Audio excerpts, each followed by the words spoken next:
پیسہ یا منی کیا ہے اور یہ پیسہ کیسے وجود میں آیا؟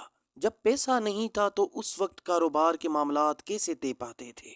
اور پیسے کے بجائے کون سی چیز سے کاروبار کیا جاتا تھا؟ آخر پیسے کو بنانے کی ضرورت کیوں پیش آئی؟ تو جانتے ہیں مکمل تفصیلات اس ویڈیو میں۔ پیسہ یا منی کیا ہے؟ پیسہ ایک ایسی چیز یا پھر قابل تصدیق ریکارڈ ہے جسے عام طور پر کسی بھی سامان کے خرید و فروخت، خدمات کی ادائیگی اور قرضوں کی ادائیگی کے طور پر قبول کیا جاتا ہے۔ لفظ منی یہ ایک لیٹن ورڈ مونیٹا سے لیا گیا ہے جس کی معنی سکہ یا کوائن ہے۔ دراصل مونیٹا روم کی دیوی جونو مونیٹا کا دوسرا نام تھا جس کا مندر روم میں کیپٹولین ہل پر تھا، جس میں دیوی کا پہلا نام جونو چھوڑ دیا گیا تھا اور صرف مونیٹا باقی رہ گیا تھا۔ مونیٹا دیوی کے مندر میں ہی سکے بنانے کا کام کیا جاتا تھا اور اسی وجہ سے ان سکوں پر مونیٹا کا نام پڑا۔ دوستو، جب پیسہ نہیں تھا تو اس وقت کاروبار کے معاملات کیسے طے پاتے تھے اور پیسے کے بجائے کون سی چیز سے کاروبار کیا جاتا تھا؟ آج سے تقریباً 9000 سال پہلے یہ وہ وقت تھا جب لوگوں کا مقصد صرف زندہ رہنا اور زندہ رہنے کے لیے شکار کرنا ہوتا تھا، اور اس وقت کے لوگ چھوٹے چھوٹے قبیلوں میں رہتے تھے۔ اگر اس وقت ان لوگوں کو کسی چیز کی ضرورت ہوتی تھی تو وہ لوگ ایک دوسرے کے ساتھ چیزوں کو ضرورت کے مطابق ایکسچینج کیا کرتے تھے۔ مثال کے طور پر اگر کسی کو چاول کی ضرورت ہوتی تھی اور اس کے پاس گندم کی مقدار زیادہ ہو تو وہ گندم دے کر اتنی ہی مقدار کے چاول لے لیتا تھا۔ بغیر پیسوں کے خرید و فروخت کا یہ نظام بارٹر سسٹم کہلاتا تھا۔ لیکن وقت گزرنے کے ساتھ ساتھ بارٹر سسٹم کی خامیاں سامنے آنے لگیں۔ اس سسٹم کا سب سے بڑا مسئلہ یہ تھا کہ بارٹر سسٹم کے ذریعے تجارت کرنے سے پہلے دونوں پارٹیوں کا رضامند ہونا ضروری تھا، کیونکہ خریدنے یا پھر بیچنے والی اشیاء کے درمیان ویلیو معلوم کرنے کا کوئی عام پیمانہ نہیں تھا۔ اکثر اس سسٹم میں ایک پارٹی کو فائدہ جبکہ دوسرے کو نقصان ہوتا تھا۔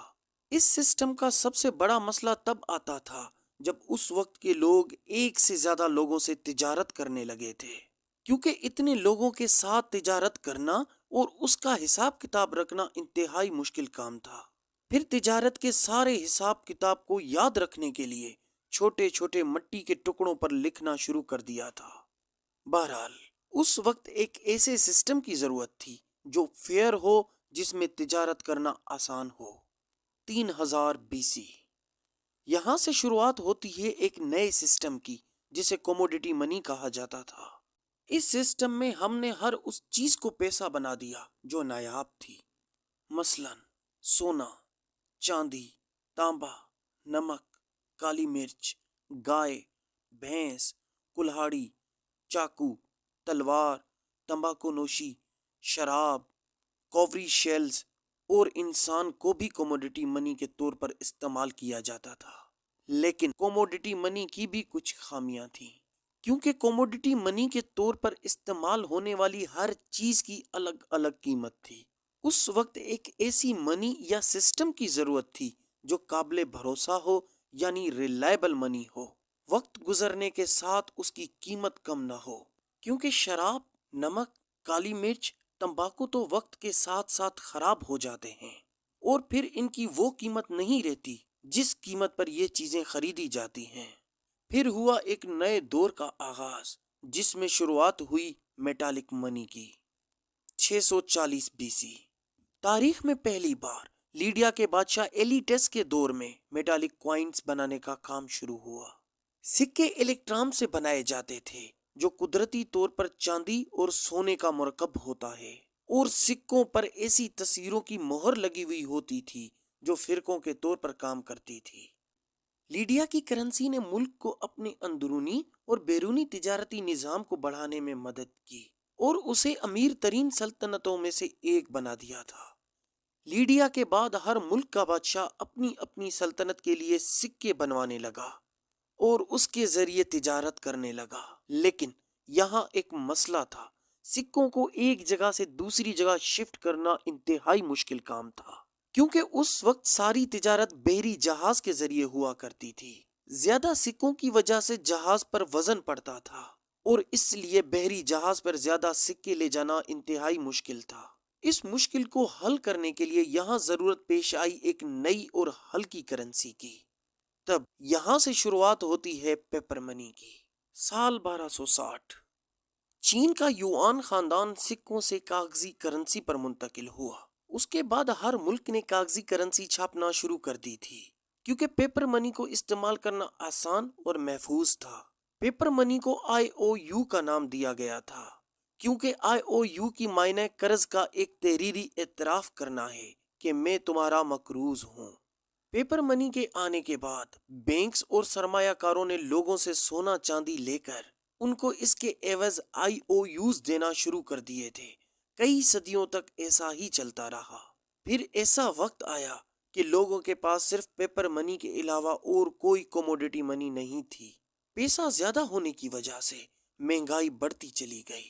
اس مہنگائی پر قابو پانے کے لیے سال 1816 میں برٹش نے ایک قانون پاس کیا۔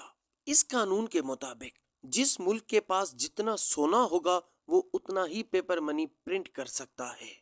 اس قانون کو سب نے ویلکم کیا اور اپنے اپنے ملک میں گولڈ کے حساب سے پیپر منی کو پرنٹ کرنا شروع کر دیا تھا۔ لیکن اس قانون سے بے روزگاری میں کافی حد تک اضافہ ہو گیا تھا، کیونکہ انڈسٹریز کے پاس پیسہ نہیں تھا تنخواہیں ادا کرنے کے لیے۔ کیونکہ جس ملک کے پاس کم سونا تھا وہ کم پیپر منی چھاپ سکا، اور اس لیے اس ملک میں پیپر منی انتہائی کم تھی۔ دنیا کی تاریخ کی بدترین معاشی بدحالی جو سال 1929 سے لے کر 1939 تک جاری رہی، یہ اکتوبر 1929 کے اسٹاک مارکیٹ کے کریش ہونے کے بعد شروع ہوئی، جس نے لاکھوں سرمایہ کاروں کا صفایا کر دیا تھا۔ دی گریٹ ڈپریشن کی وجہ سے صنعتی پیداوار اور روزگار میں زبردست کمی واقع ہوئی، کیونکہ ناکام کمپنیوں نے کارکنوں کو نوکری سے نکال دیا تھا۔ سال 1933 تک تقریباً 15 ملین امریکی بے روزگار ہو چکے تھے اور ملک کے تقریباً نصف بینک ناکام ہو چکے تھے۔ اس سنگین صورتحال کے پیش نظر 5 جون 1933 کو امریکی صدر روز ویلٹ نے گولڈ اسٹینڈرڈ کو ختم کر دیا۔